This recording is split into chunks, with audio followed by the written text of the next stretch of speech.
ಅರಸೀಕೆರೆ ತಾಲೂಕು ಕಾರ್ಯನಿರತ ಪತ್ರಕರ್ತರ ಸಂಘದ ವತಿಯಿಂದ ಶ್ರೀ ವೆಂಕಟೇಶ್ವರ ಕಲಾಭವನದಲ್ಲಿ ಪತ್ರಿಕಾ ದಿನಾಚರಣೆ ಅರ್ಥಪೂರ್ಣವಾಗಿ ನಡೆಯಿತು. News bureau K S. ಶ್ರೀಹರಿಪ್ರಸಾದ್, ಅರಸೀಕೆರೆ.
ದಿನನೂ ಇದೆ. ಅವರು ಅದಕ್ಕೆ ಬದ್ಧವಾಗಿದ್ದಾರೆ.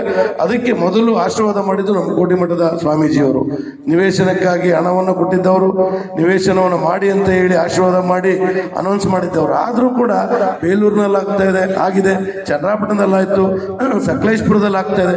ಯಾಕೆ ಅರಸೀಕೆರೆಯಲ್ಲಿ ಪತ್ರಕರ್ತರ ಭವನ ಆಗ್ತಾ ಇಲ್ಲ ಅನ್ನೋದು ನಿಜವಾಗ್ಲೂ ಕೂಡ ನಮ್ಗೆ ಅತ್ಯಂತ ಬೇಸರದ ವಿಚಾರ. ಇಂಥ ಒಬ್ಬ ಗಟ್ಟಿತನದ ಶಾಸಕರನ್ನ ಇಟ್ಕೊಂಡು ಇಡೀ ರಾಜ್ಯದಲ್ಲಿ ಬಹುದೊಡ್ಡ ಅಭಿವೃದ್ಧಿ ಕ್ಷೇತ್ರ ಹಂತಕ್ಕೆ ಬರಲಿಕ್ಕೆ ಅವರು ಕಾರಣಕರ್ತರಾಗಿದ್ದಾರೆ.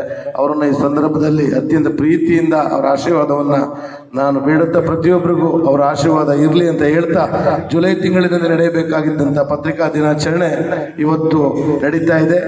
ಆಚರಣೆಗಳು ಯಾವತ್ತಾದ್ರೂ ಪರವಾಗಿಲ್ಲ, ಒಂದು ದಿನಾಂಕಕ್ಕೆ ನಿಗದಿಯಾಗದೆ ಆ ಒಂದು ದಿನವನ್ನ ನಮ್ಮ ಕ್ಷೇತ್ರದಲ್ಲಿ ನಮ್ಮ ವೃತ್ತಿಯನ್ನ ನೆನಪಿಸುವಂತ ಕೆಲಸವನ್ನ ಇವತ್ತು ಅರಸೀಕೆರೆ ತಾಲೂಕು ಪತ್ರಕರ್ತರ ಸಂಘ ಎಲ್ಲರ ಸಹಕಾರದೊಂದಿಗೆ ಮಾಡ್ತಾ ಇದೆ. ನನಗೆ ಅತ್ಯಂತ ಸ್ವಲ್ಪ ಜನರಲ್ ಆಗಿ ಒಟ್ಟಾಡಿಕೊಂಡು ನಿಮ್ಮ ಕೆಲಸನ ಮಾಡಿಸ್ಕೊಳ್ಳಿ ಅಂತಕ್ಕಂಥ ವಿಚಾರವನ್ನು ಸಹ ಈ ಸಂದರ್ಭದಲ್ಲಿ ಹೇಳಿ, ನಾನು ಚಡಾಯಿಸ್ತಾ ಇದ್ದೆ ಮಂಜಣ್ಣಂಗೆ. ಕೊಬ್ಬರಿ ರೇಟು ಇಳಿದ್ಬಿಟ್ಟಿದೆ ಅಂತೇಳಿ ಎಲ್ಲರಿಗೂ ಗಿಫ್ಟ್ ಕೊಡ್ತಾ ಇದ್ದೇನಪ್ಪ ಕೊಬ್ಬರಿ ಅಂತ. ಕೊಬ್ಬರಿ ಮಾನಸಿಕವಾಗಿ ಭಾಳ ಬೇಜಾರಾಗಿರ್ತಕ್ಕಂಥ ಸಂಗತಿ. ಮೊನ್ನೆ ಡೆಲ್ಲಿವರೆಗೆ ಹೋಗಿ ಬಂದೋ ನಾವು ಎಲ್ಲ ಮಂತ್ರಿಗಳು ಎಲ್ಲರನ್ನು ಕಂಡು. ನಮಗೆ ಬೇಕಾಗಿರ್ತಕ್ಕಂಥದ್ದು ಪತ್ರಿಕಾ ರಂಗ. ಆ ಪತ್ರಿಕಾ ರಂಗವನ್ನು ನಾವು ಬಹಳ ಮಟ್ಟಿಗೆ ಪ್ರೋತ್ಸಾಹಿಸಿಕೊಳ್ತಕ್ಕಂಥದ್ದು ನಮ್ಮ ಕರ್ತವ್ಯ ಅಂತಕ್ಕಂಥ ಮಾತನ್ನ ನಾನು ಈ ಸಂದರ್ಭದಲ್ಲಿ ಹೇಳಿ, 2 ಭವನಗಳನ್ನು ಕಟ್ಟಿ ನಿಲ್ಲಿಸಿದ್ದೇನೆ. ಒಂದೊಂದು ಭವನ ಇವತ್ತು ಎಷ್ಟು ಕೋಟಿ ಆಗುತ್ತೆ ಅಂತ ಲೆಕ್ಕಕ್ಕಿಲ್ಲ. ನನಗೆ ಪತ್ರಿಕಾ ಮಾಧ್ಯಮದ ಭವನವನ್ನು ಕಟ್ತಕ್ಕಂಥದ್ದು ನನಗೆ ಅಲ್ಲವೇ ಅಲ್ಲ ನನ್ನ ರಾಜಕೀಯ ಜೀವನದಲ್ಲಿ. ನಾನು ಅಷ್ಟು ಎಂತೆಂಥ ಭವನಗಳನ್ನು ಕಟ್ಟಿದ್ದೀನಿ ಅಂತೇಳಿ ಹೊರವಲಯದಲ್ಲಿ, ಅರಸೀಕೆರೆ ಹೊರವಲಯದಲ್ಲಿ ನೋಡ್ಕೊಂಡು ಬಂದ್ರೆ ಗೊತ್ತಾಗುತ್ತೆ.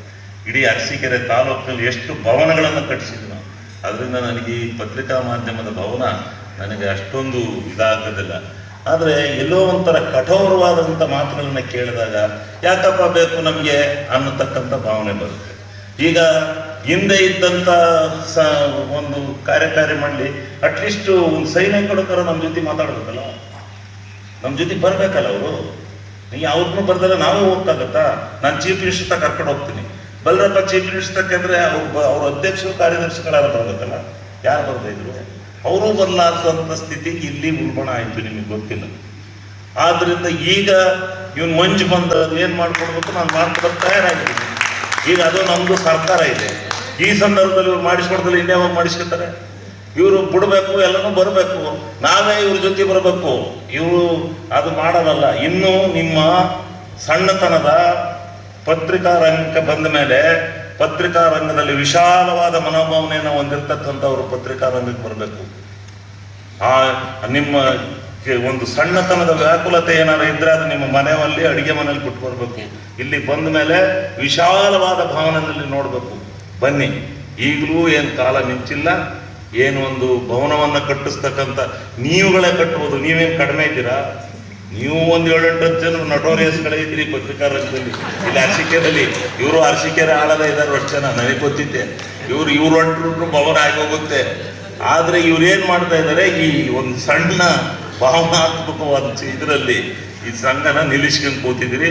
ಆಮೇಲೆ ಒಂದು ಈ ಅರಸೀಕೆರೆ ಟೌನ್ ಒಳಗೆ ಕಟ್ಟಬೇಕು, ಹೊರವಲಯದಲ್ಲಿ ಕಟ್ಟಿರೋದಕ್ಕೆ ಮಾನ್ಯತೆ ಇಲ್ಲ ಅನ್ನೋದು ಒಂದು ಭಾವನೆ ಇದೆ.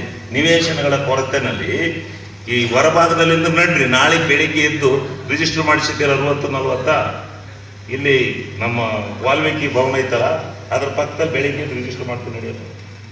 ಯಾರು 10 ರೂಪಾಯಿ ಕೊಡ್ಬೇಡಿ, ನಾನೇ ಕೊಡ್ತೀನಿ ಎಲ್ಲ ರಿಜಿಸ್ಟರ್ ಮಾಡಿ.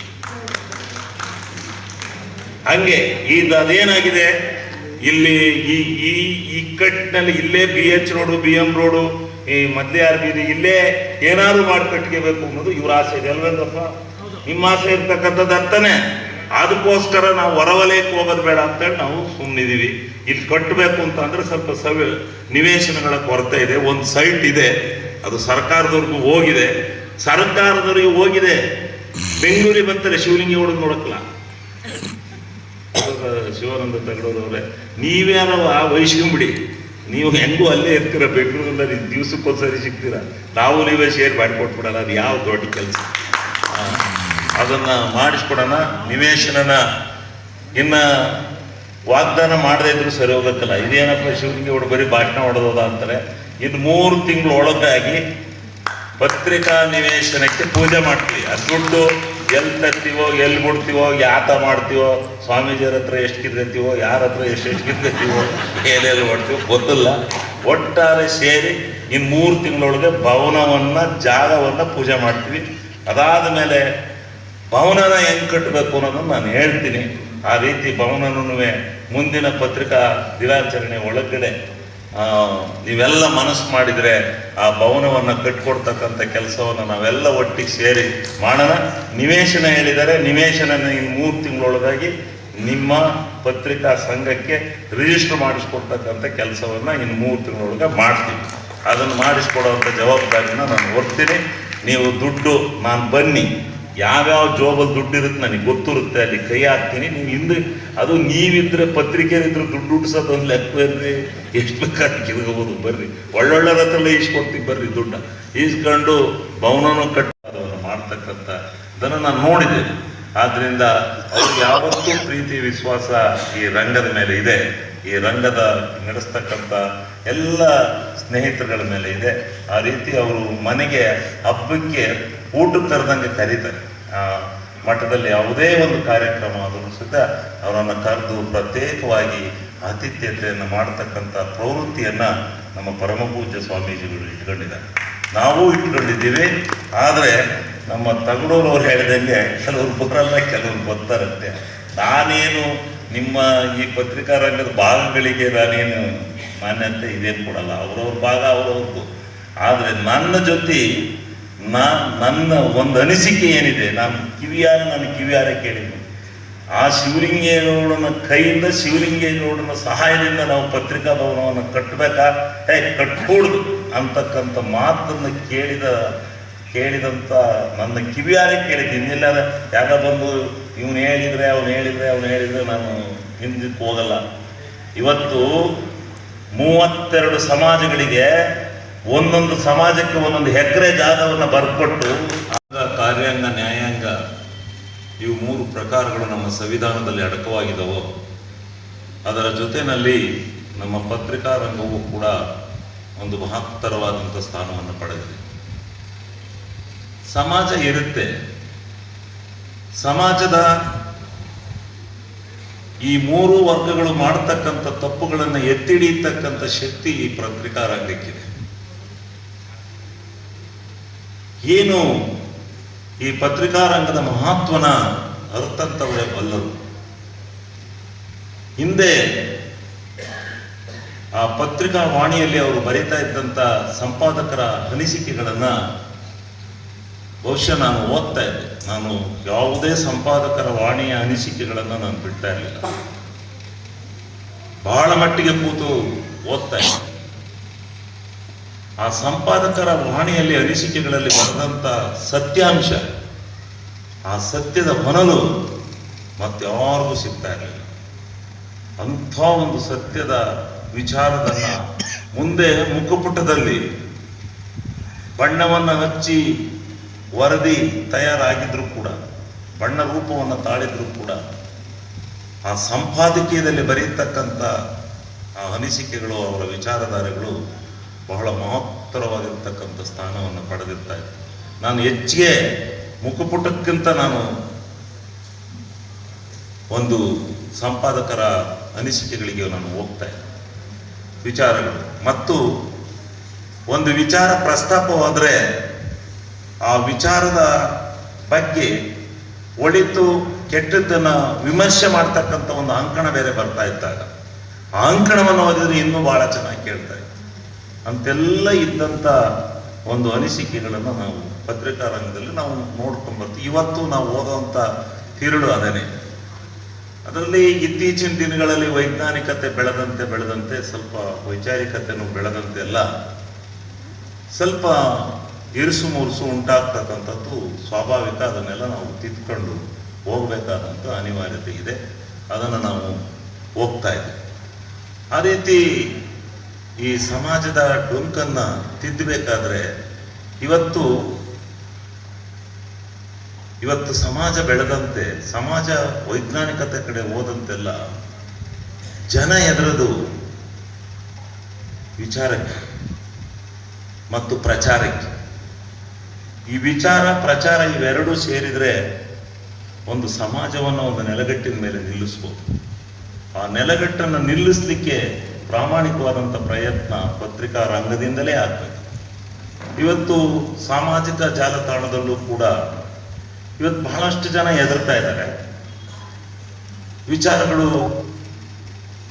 ಎಲ್ಲಿ ತನ್ನ ವೈಯಕ್ತಿಕವಾದಂಥ ನಿಂದನೆ ಆಗುತ್ತೋ ಅಂತಕ್ಕಂಥ ಭಾವನೆ ಮೇಲೆ ಕೆಲವರು ವಿಚಾರಗಳು ಮಾಡಿದರೆ, ನಾನೇನಾದರೂ ತಪ್ಪು ಮಾಡಿರ್ತಕ್ಕಂಥ ತಪ್ಪನ್ನು ಬಿತ್ತರಿಸಿ ಸಮಾಜದಲ್ಲಿ ನನಗೆಲ್ಲಿ ಕೆಟ್ಟ ನಿಂದನೆ ಉಳಿಯುತ್ತಪ್ಪ ಅಂತಕ್ಕಂಥದ್ದು ಆಕಸ್ಮಿಕವಾಗಿ ಆದಂಥ ಒಂದು ಘಟನೆ, ಅದು ದುಷ್ಪರಿಣಾಮವನ್ನು ಬೀರಿ ಸಮಾಜದ ಒಳ್ಳೆಯದನ್ನು ಕೆಟ್ಟದ್ದು ಮಾಡ್ತಕ್ಕಂಥ ಪರಿವರ್ತನೆ, ಇವೆಲ್ಲವನ್ನು ನೋಡಿದಾಗ ಇವತ್ತು ಪತ್ರಿಕಾ ರಂಗ ಮತ್ತು ಈ ಸಾಮಾಜಿಕ ಜಾಲತಾಣಗಳ ದೃಶ್ಯ ಮಾಧ್ಯಮಗಳು ಇವೆಲ್ಲವೂ ಕೂಡ ಬಹಳ ಮಹತ್ವವನ್ನು ಇವತ್ತಿನ ಸಮಾಜದಲ್ಲಿ ಪಡ್ಕೊಂಡಿದ್ದಾವೆ.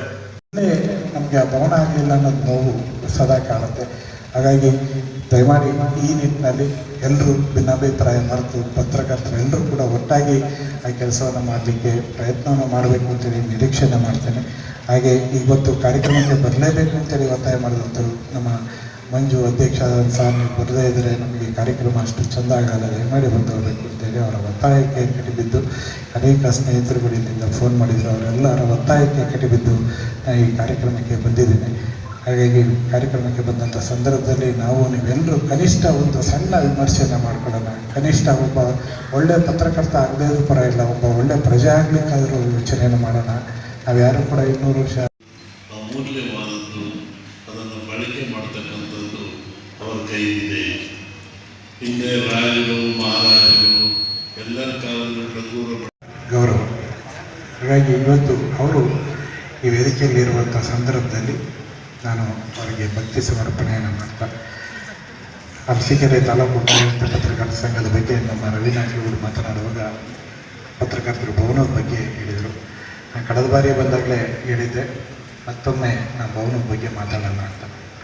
ಕಾರಣ ಏನಂದರೆ, ಎಲ್ಲ ಕಡೆ ಪ್ರತಿ ಸಲ ಬಂದ ಎಲ್ಲ ಪತ್ರಿಕಾ ದಿನಾಚರಣೆಗಳಲ್ಲಿ, ಎಲ್ಲ ಸಮಾರಂಭಗಳಲ್ಲಿ ಪ್ರತಿ ಸಲ ಅದನ್ನೇ ಮಾತಾಡಿ ಬೇಜಾರಾಗಿದೆ.